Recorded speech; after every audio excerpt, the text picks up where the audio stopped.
जय हिंद दोस्तों, स्वागत करता हूं आपका अपने YouTube चैनल ग्रेट पाठशाला पर। आशा करता हूं आप सभी लोग स्वस्थ होंगे। लास्ट वीडियो के अंतर्गत हम लोगों ने संविधान सभा जो टॉपिक है उसको अच्छे से पढ़ा था। अगर कोई भी आपका सवाल संविधान सभा टॉपिक से है तो आप कमेंट के माध्यम से ज़रूर पूछिए। मुझे अच्छा लगेगा अगर आप लोग सवाल पूछेंगे, और सवाल वही लोग पूछते हैं जो क्लासेस को लेते हैं। तो आप क्लास लगातार लीजिए और सवाल कोई भी है तो पूछ सकते हैं। साथ ही साथ मैं आपको बता दूँ, हमारे चैनल के माध्यम से यूपी पुलिस, ठीक है, यूपी कांस्टेबल और जितनी भी प्रतियोगी परीक्षाएं होती हैं उन सभी की तैयारी आपको एक अच्छे लेवल की तैयारी जो है हमारे चैनल के माध्यम से कराई जा रही है, जिससे कि आप अपनी सफलता को सुनिश्चित कर सकें। तो अगर आपने अभी तक हमारे चैनल ग्रेट पाठशाला को सब्सक्राइब नहीं किया हो तो चैनल को ज़रूर सब्सक्राइब करें। साथ ही साथ क्लास की PDF को पाने के लिए हमारे चैनल ग्रेट पाठशाला को, जो टेलीग्राम पर आप सर्च करेंगे ग्रेट पाठशाला नाम से, तो हमारा चैनल आपको मिलेगा। हमारे चैनल को ज़रूर ज्वाइन करें। तो स्टार्ट करते हैं आज के टॉपिक को। आज का हमारा टॉपिक है संविधान के स्रोत, सोर्स ऑफ इंडियन कॉन्स्टिट्यूशन। कुछ इंपॉर्टेंट सोर्सेस के हुई जो है मैंने कवर किया इस वीडियो में। वैसे तो बहुत सारे सोर्स हैं, लेकिन हम जो एग्जाम के लिए महत्वपूर्ण हैं, या तो एग्जाम में पूछे गए हों या एग्जाम में आने की संभावना हो, उन्हीं को जो इस वीडियो में कवर कर रहे होंगे। तो स्टार्ट करते हैं अपनी क्लास को। देखिए, सबसे पहले बात करें 1935 भारत शासन अधिनियम। संविधान के जो स्रोत हैं वो 1935 भारत शासन अधिनियम से कौन कौन से स्रोतों को शामिल किया गया है। तो याद रखेंगे, हमारा जो संविधान है, वर्तमान में जो संविधान बनाया गया है, उसमें से लगभग 1/4 जो तत्व हैं वो 1935 भारत शासन अधिनियम से ही लिए गए हैं। याद रखिए, भीमराव अंबेडकर जी ने कहा था वक्तव्य में कि भारत को नए संविधान की आवश्यकता नहीं थी। भीमराव अंबेडकर जी ने क्या कहा था कि भारत को नए संविधान की आवश्यकता नहीं थी। भारत चाहता तो 1935 भारत शासन अधिनियम के आधार पर ही कार्य कर सकता था। क्यों कर सकता था? क्योंकि 1/4 जो पार्ट हैं संविधान के सोर्सेज में, वो कहाँ से लिए गए हैं? 1935 भारत शासन अधिनियम से। तो क्या हम सारे को पढ़ेंगे? नहीं, जो एग्जाम में इंपॉर्टेंट है उनके बारे में हम चर्चा करेंगे। तो मैं आपको सबसे पहले बताऊं, शक्तियों का विभाजन। राज्य एवं केंद्रों के बीच शक्तियों का जो विभाजन होता है, उसकी जो संकल्पना है वो कहाँ से ली गई है? तो आप कहेंगे 1935 भारत शासन अधिनियम से। यहाँ मैं आपको बता दूं, संविधान सभा और संविधान सभा के स्रोत दोनों ही फैक्चुअल क्वेश्चंस वाली क्लासेस हैं। आपको यहाँ याद चीज़ें ज़्यादा करनी होंगी, समझना कब होगा? जब हम आर्टिकल्स स्टार्ट कर रहे होंगे, जब हम आर्टिकल 1 संघ और राज्य क्षेत्र स्टार्ट करेंगे, वहाँ से चीज़ें समझने वाली स्टार्ट होंगी। यहाँ फैक्ट है तो आपको याद ही करना होगा। तो जो भी इम्पोर्टेंट है मैं आपको बताता जा रहा हूँ, साथ ही साथ मैं डिटेल भी बताऊँगा। दूसरा, आपातकालीन के प्रावधान, जो इमरजेंसी के प्रोविजंस हैं, हमने कहाँ से लिए हैं? 1935 अधिनियम से। अब यहाँ कंफ्यूज मत होइए कि आपातकालीन तो भाई हम जर्मनी से लिए हैं, है ना? कंफ्यूज हो जाओ कभी, कहते ना कंफ्यूज हो गए, नहीं। आपातकालीन प्रावधान की बात कर रहा हूँ, आपातकाल में अधिकारों की निलंबन की नहीं। अगर आपसे पूछा जाएगा आपातकाल में अधिकारों का निलंबन कहाँ से लिया गया है, तो आपातकाल में अधिकारों का निलंबन जो होता है वो जर्मनी के संविधान से लिया गया है, ना कि आपातकालीन प्रावधान लिए गए हैं।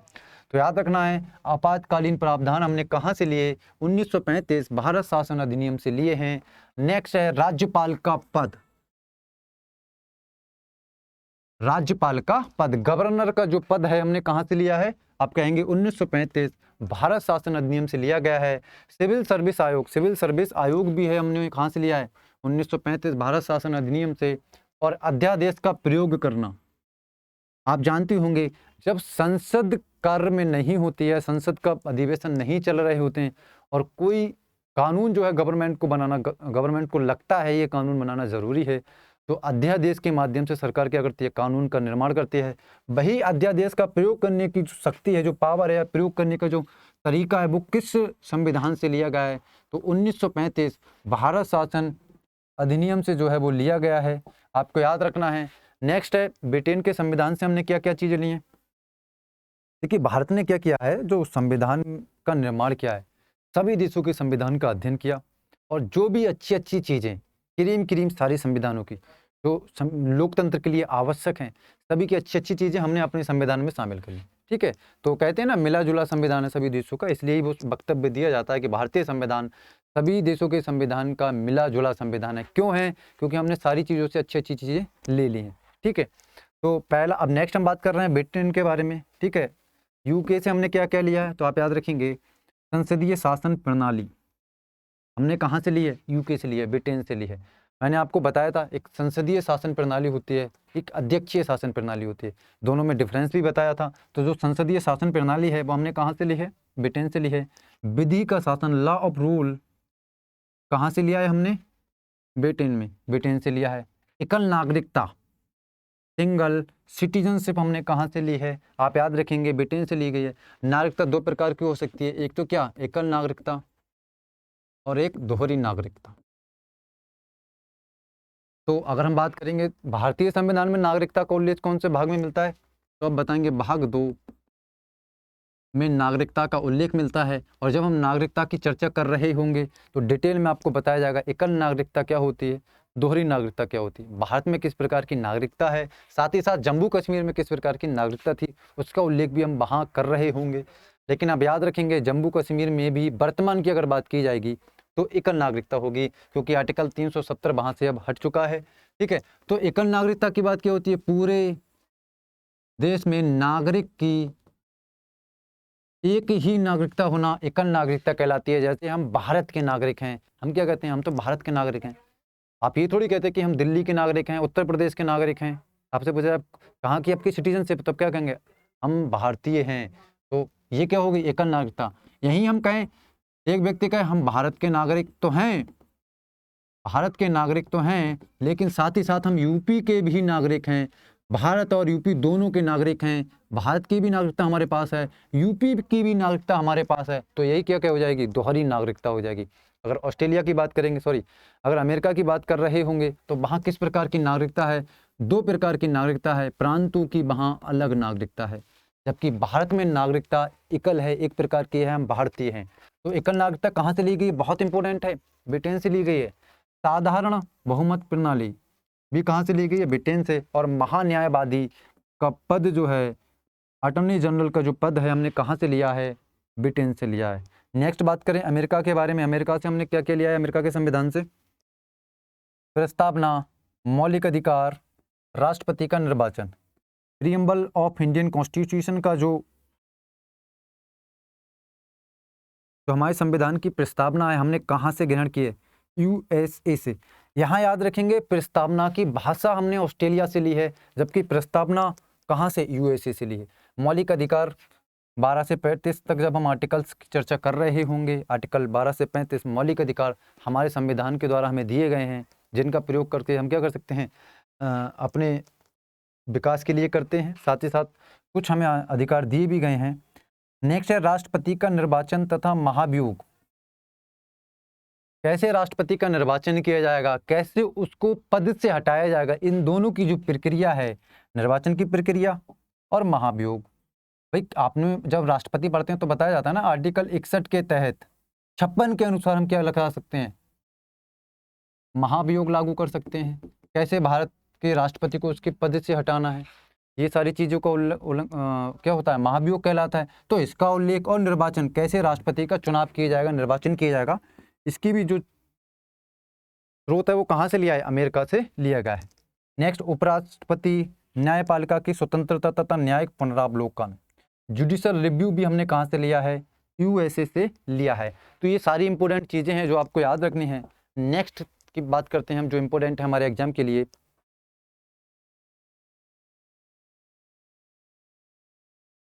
ठीक है,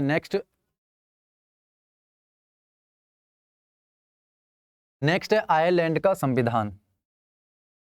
हमने आयरलैंड के संविधान से कौन कौन से स्रोत जो हैं वो लिए हैं, ठीक है। बहुत इंपॉर्टेंट है आयरलैंड का संविधान, आपसे कई बार पूछा जाता है कि भारत में जो डीपीएसपी हैं, राज्य के नीति निदेशक तत्व हैं, वो कौन से राष्ट्र से लिए गए हैं। तो आप याद रखेंगे आयरलैंड के संविधान से डीपीएसपी को जो है वो लिया गया है, राज्य के नीति के निदेशक तत्वों को कहाँ से सम्मिलित किया गया है, कौन से देश के संविधान से लिया गया है, आप बता रहे होंगे आयरलैंड के संविधान से हम लोगों ने लिया है।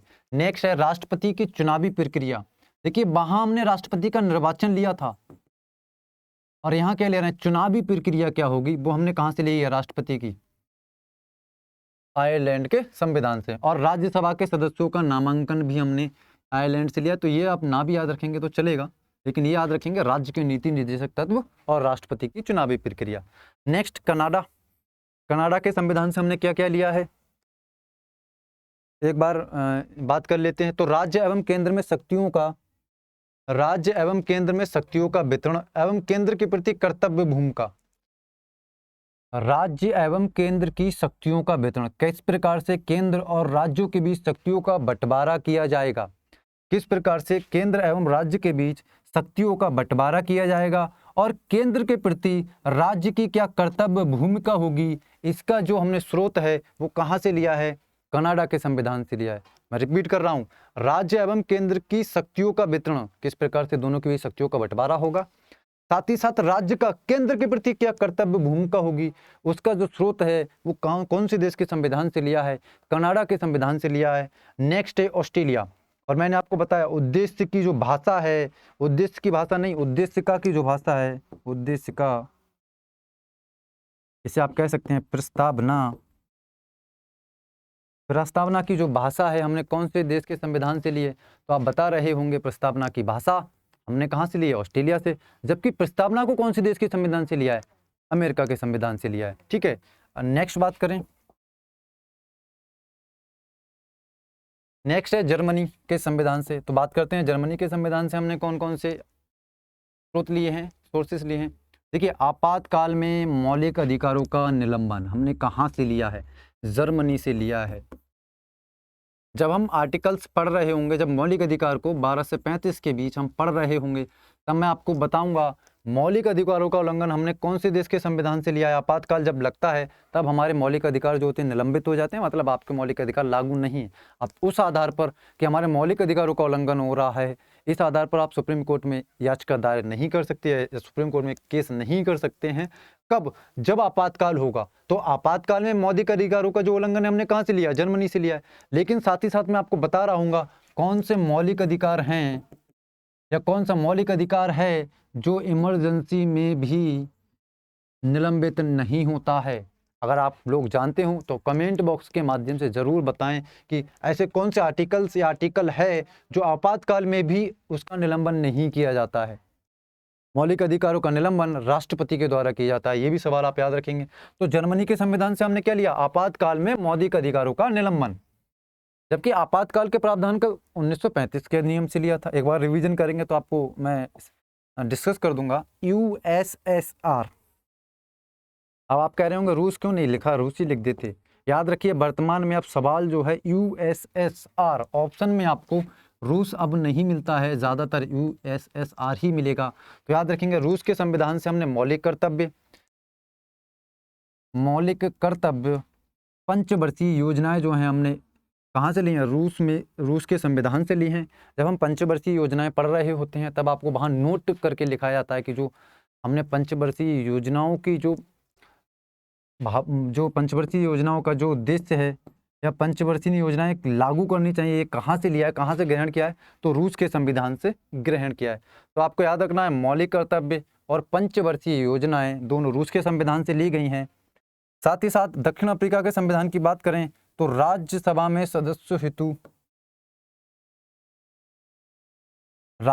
सदस्य हेतु चुनाव एवं संविधान संशोधन की प्रक्रिया। तो राज्यसभा के सदस्यों हेतु चुनाव आपको याद नहीं रहेगा, चल जाएगा, लेकिन संविधान में संशोधन की प्रक्रिया जो है वो कौन से देश के संविधान से ली गई है, तो आप याद रखेंगे साउथ अफ्रीका से संविधान संशोधन की प्रक्रिया का ली गई है। ठीक है, नेक्स्ट बात करते हैं। ठीक है, यहीं तक था। तो एक बार हम क्लास का जो है वो रिवीजन कर लेते हैं। ठीक है,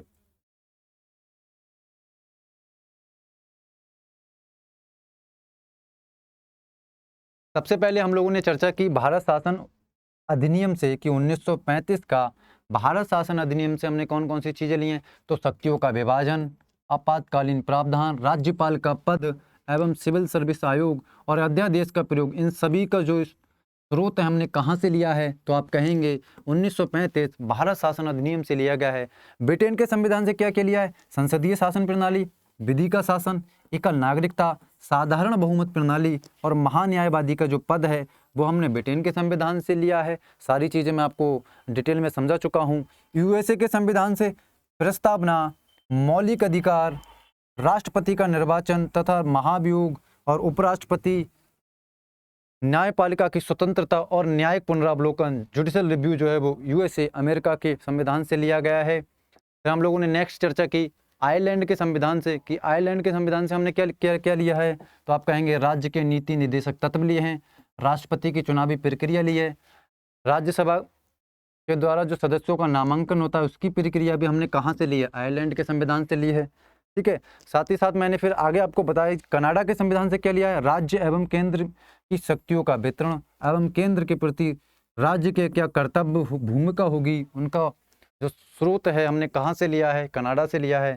ऑस्ट्रेलिया के संविधान से उद्देश्य प्रस्ताव की भाषा हमने ली है। फिर मैंने आपको बताया जर्मनी के संविधान से, जर्मनी के संविधान से हम लोगों ने मौलिक अधिकारों का निलंबन की जो स्रोत है वो लिया है कि हमारा जब इमरजेंसी का पीरियड होगा तो हमारे मौलिक अधिकारों का निलंबन होगा। ये हमने कहाँ से लिया, जर्मनी से लिया। अगर आपसे बात की जाएगी कि जो आपातकाल है कितने प्रकार का होता है, तो आप 3 प्रकार से बताएंगे। एक तो आप बताएंगे वित्तीय आपात, एक सशस्त्र विद्रोह और राष्ट्रपति शासन। तो 3 प्रकार का आपातकाल होता है। कौन कौन सा, सशस्त्र विद्रोह के आधार पर, यहाँ मैं आपको बता रहा हूँ सशस्त्र विद्रोह कब जोड़ा गया। फिर राष्ट्रपति शासन होता है, वित्तीय आपातकाल। ऐसा कौन सा आपातकाल है जो भारत में एक भी बार नहीं लगा, तो आप कहेंगे वित्तीय आपातकाल एक भी बार नहीं लगा है। 360 आर्टिकल के अंतर्गत वित्तीय आपात का उल्लेख मिलता है, 356 के अंतर्गत राष्ट्रपति शासन का उल्लेख मिलता है। सबसे ज़्यादा मिसयूज किसी शासन का या किसी आपातकाल का किया जाता है तो राष्ट्रपति शासन का सबसे ज़्यादा गलत इस्तेमाल किया जाता है। और सशस्त्र विद्रोह के आधार पर 352 के अंतर्गत आपको आपातकाल मिलेगा। नेक्स्ट हम लोगों ने चर्चा की यूएसएसआर या रूस से क्या क्या लिया है, तो मौलिक कर्तव्य हमने लिए हैं, पंचवर्षीय योजनाएं हमने ली हैं। फिर मैंने लास्ट आपको बताया संविधान संशोधन की जो प्रक्रिया है वो हमने साउथ अफ्रीका से ली है।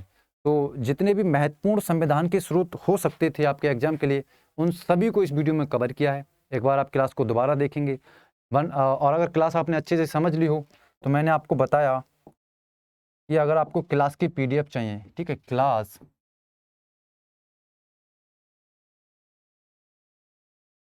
पीडीएफ, तो हमारे जो चैनल है ग्रेड पाठशाला, देखिए इसी नाम से हमारा यूट्यूब का चैनल है, तो आप हमारे टेलीग्राम चैनल को भी ज्वाइन कर सकते हैं अगर आप क्लास की पीडीएफ चाहते हैं।